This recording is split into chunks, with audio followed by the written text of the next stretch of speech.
Stranger Things saison 4 partie 2, c'est 4 heures de série réparties en 2 épisodes seulement, mais est-ce que la qualité est à la hauteur de la quantité?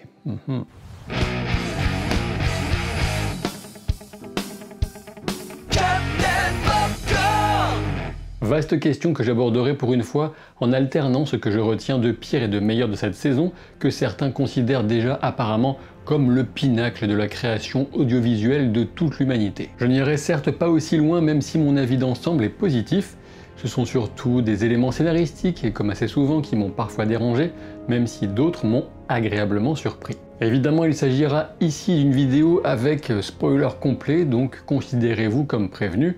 Il faut que vous ayez vu les épisodes, c'est clair? Pour être très prosaïque, oui, j'ai suivi ces 2 derniers épisodes avec un certain plaisir, du moins j'avais envie de connaître le dénouement de la trame principale ainsi que le destin réservé à la plupart des personnages. Ces épisodes 8 et 9 font partie des meilleurs de cette saison 4, même si je continue de penser qu'on peut y reconnaître le goût de 2 ingrédients tellement mélangés qu'il est devenu impossible de séparer l'un de l'autre, à savoir la générosité enthousiaste de ceux qui font cette série d'un côté, et leur propension à trop en mettre et à ne pas savoir s'arrêter de l'autre. Pour utiliser une autre image, si cette partie 2 était un dessert, il s'agirait sans doute d'un bon gros gâteau crémeux très joli, très sucré, mais qui n'est servi qu'en entier en vous coupant la fin pour 3 jours de suite. Et je reconnais volontiers que c'est certainement préférable au goût de trop peu qu'un bon nombre de séries actuelles peuvent nous servir régulièrement en portions congrues. Attention toutefois à l'indigestion, parfois j'ai mis ces épisodes en pause en me demandant combien de temps il restait encore, et je reste assez convaincu que la durée idéale d'un épisode de série dramatique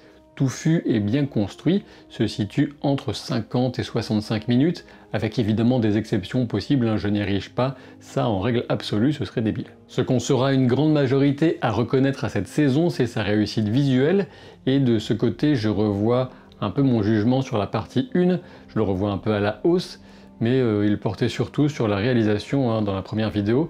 Il faut reconnaître que les décors, effets et autres prothèses par exemple sont vraiment réussis, et que l'ambition budgétaire se voit bien à l'écran. Ainsi on sent que les frères Duffer n'ont pas été bridés dans leur créativité par des contraintes financières, et c'est plaisant. En comparaison, on sent plus de moyens investis ici que pour la mini-série Obi-Wan par exemple, ce qui semble assez fou quand on prend 2 minutes de recul pour y réfléchir, parce que quand même Star Wars, c'est pas la petite franchise. Dans la continuité de ce que j'avais souligné en première partie, on a des acteurs qui sont vraiment très bons, avec des mentions spéciales pour les interprètes de Dustin, de Max, de Will, même si franchement tout le monde mériterait une citation, ou presque. Ce qui permet notamment à cette partie 2 d'échapper à ce qui m'avait souvent ennuyé dans la première, c'est d'abord que les intrigues se rejoignent plus ou moins, même si c'est parfois à distance, et d'autre part que la tonalité dramatique permet de se débarrasser enfin de ces moments de comédie devenus ultra cringe, notamment du côté du groupe de Mike et compagnie. Alors oui, on doit encore souffrir de 2 ou 3 répliques d'Argyle, qui est un mauvais cartoon ambulant, qui tente de rendre la drogue cool de la façon la plus grotesque qu'on a pu voir depuis longtemps. Et oui, même si l'effet cliché est volontaire à l'écriture, eh bien cette écriture justement ne parvient jamais à en tirer quoi que ce soit d'intéressant de mon point de vue. De toute évidence, Argyle a dû être inventé pour justifier cette idée de mettre Eleven dans un congélateur de pizzeria comme caisson d'isolation sensorielle. Quant aux collègues de la franchise de pizzeria, là, tout aussi fans de drogue qu'Argyle, que dire si ce n'est qu'il enterre totalement le concept dans le cimetière des pires idées de cette série. Je les aime pas. Pour poursuivre un peu sur ce qui m'agace encore dans cette partie 2, le trio Nancy, Steve, Jonathan commence sérieusement à me courir sur le haricot, expression du 21e siècle. Les scènes se multiplient, on a compris, il faut qu'elle retourne avec Steve, mais c'est compliqué de se l'avouer, blablabla. Alors certes, les acteurs font bien le taf, mais voilà, l'enjeu est un peu trop simple pour justifier autant de scènes qui se finissent presque toujours par une interruption venue de l'extérieur, la recette est tout simplement usée. Pour essayer d'être un peu positif sur ce point, si je ne devais en garder qu'une de ces scènes, ce serait celle du van et du projet familial de Steve. Elle passait bien en étant sincère et relativement émouvante. Pour rester sur le côté un peu sentimental et l'ambivalence de ce que j'en retire pour cette partie 2, un mot sur Will. Comme je le disais, l'acteur est bon, mais en gros il a 2 scènes correctes dans toute cette saison 4, et son arc narratif, je le crains, se résume à souligner l'isolement et le chagrin qu'il ressent du fait de son homosexualité cachée et de son amour pour Mike. Alors certes, c'est déjà quelque chose, sans doute plus que ce qu'il avait à faire en saison 3, mais bon, j'espère clairement que Will aura mieux à faire en saison 5, et c'est peut-être ce que laisse présager ses pressentiments et son lien au flagelleur mental, Mind Flayer en VO, et qui sont évoqués en cette fin de saison 4. Et pour la fameuse scène de la déclaration à Mike dans le van, déclaration par Eleven interposée, si j'ose dire, eh bien elle n'est pas mauvaise en soi cette scène, ne me faites pas dire ce que je n'ai pas dit, mais je serais loin de la mettre sur un piédestal comme d'autres semblent le faire. La bonne idée par contre, c'est sans doute de laisser au spectateur prendre conscience de son côté que le véritable cœur de ce groupe, c'est Will, en réalité, même s'il transmet cela à Mike,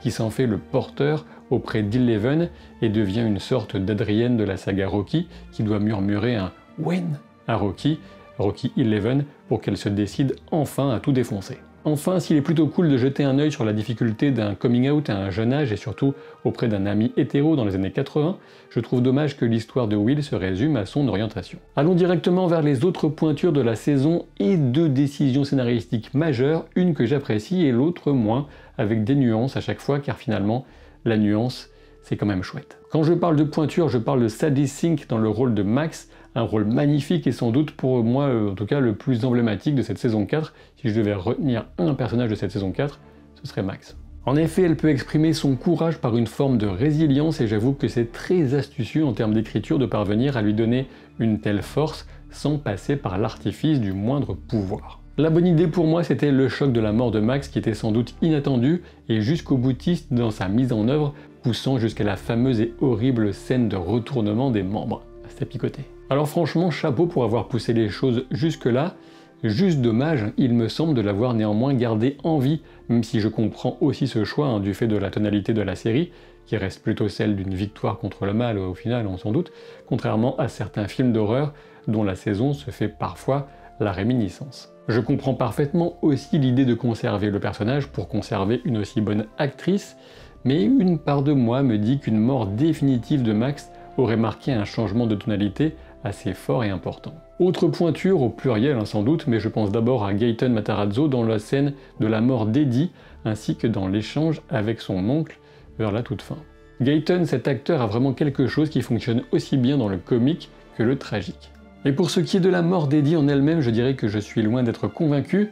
C'était d'une part cousu de fil blanc, comme le veut l'une des expressions favorites et récurrentes de ma copine, mais en outre j'ajouterais que ce n'était pas vraiment justifié scénaristiquement. Prévisible donc, puisqu'on avait toute cette histoire du Eddie qui s'enfuit, qui n'est pas un héros, gros comme une maison, qu'il y aurait donc un sacrifice, mais on a du mal à capter la logique du timing de son sacrifice. Par ailleurs, je ne peux m'empêcher de penser que se débarrasser d'Eddie à ce moment permet de facilement refermer le chapitre de la police d'un éventuel procès, puisque cela forcerait à confronter directement les adultes Dawkins à la réalité de tous ces éléments surnaturels, et ça, c'est plutôt une confrontation qui se fera sans doute au cœur de la saison 5 et qu'on voulait sortir d'une audience de tribunal super chiante, comme on en a vu des milliers dans pas mal de séries américaines. Je pense que conserver Eddie et se débarrasser d'autres personnages plus anciens aurait été profitable, mais bon, tant pis, et puis ce sera peut-être un super choix. Ah oui, avant d'oublier, la scène de la diversion métal était très cool, bien sûr, j'ai rien de plus à en dire. Autre point qui va commencer à me courir, si c'est bien ce que je crains, le destin de Martin Brenner, le fameux papa. Est-il mort pour de bon, oui ou merde? Parce que bon, avec les militaires à 10 mètres qui ont tout intérêt à le garder en vie pour les informations à sa disposition, je me pose la question. C'était vraiment l'occasion de le tuer pour de bon, alors j'espère qu'ils ne vont pas nous rejouer le coup de la fausse mort. En parlant de ça du côté de Hopper, et de façon aussi irrationnelle que subjective, je pense que je peux pardonner presque tous les passages de comédie ratés et même l'insupportable Yuri dans la trame russe, on va l'appeler comme ça, pour le simple plaisir de voir l'ancien shérif décapiter un démogorgon avec l'épée de Conan le Barbare. Parce que oui, sans l'ombre d'un doute, cette lame reprend la forme de celle du film qui n'a pas manqué de marquer l'enfance des frères Duffer, je n'en doute pas. Ici n'est pas le lieu pour redire que le Conan des films n'a rien à voir avec celui des livres et inversement, mais cette épée c'était corny à fond, mais ça m'a fait plaisir. Puisque j'en suis maintenant à évoquer des détails, je vous avoue que le fait que Steve ne meure pas d'une septicémie, tout simplement, après les blessures infligées par les volatiles de l'Upside Down, me semble relativement débile, mais bon, ça doit être le bandage magique de Nancy qui est à l'œuvre. Ou alors, Steve joue en fait un barbare, dans ce cas-là, ce n'est pas étonnant qu'il survive mieux que le barde joué par Eddie.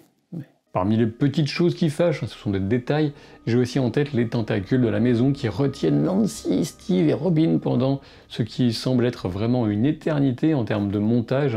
Dans les épisodes, il se passe des tas de choses ailleurs, mais eux ils sont... Et pourquoi les tentacules ne les tuent pas directement? Pour aucune raison valable, puisque l'idée même d'un esprit collectif, le hive mind, c'est de savoir que le trio se situe précisément dans la maison de Henry, là, dans l'Upside Down, alors que Vecna est complètement vulnérable, donc en toute logique, dès qu'il pouvait, il aurait dû les zigouiller. Ce qui est vraiment intéressant avec Henry, alias numéro 1, alias Vecna, c'est qu'on apprend la logique derrière ses agissements depuis la première saison, et surtout, on découvre que c'est lui qui a exploré et donné forme en quelque sorte à l'Upside Down.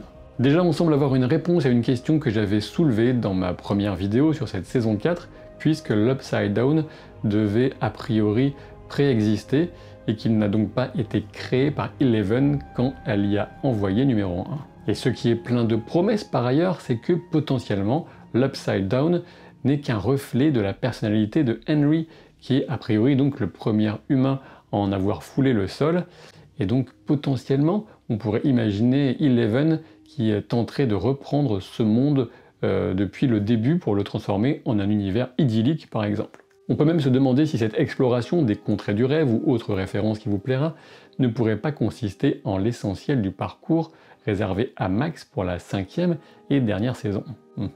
En effet, quand Elf tente de trouver l'esprit de Max, elle ne trouve que le vide, mais il est évident que Max est bien quelque part, elle doit maintenant avoir un lien très particulier avec Vecna, et pourrait, par exemple, modifier l'Upside Down depuis l'intérieur de l'esprit de celui qui l'a modelé, ou un truc dans le genre, ou pas du tout.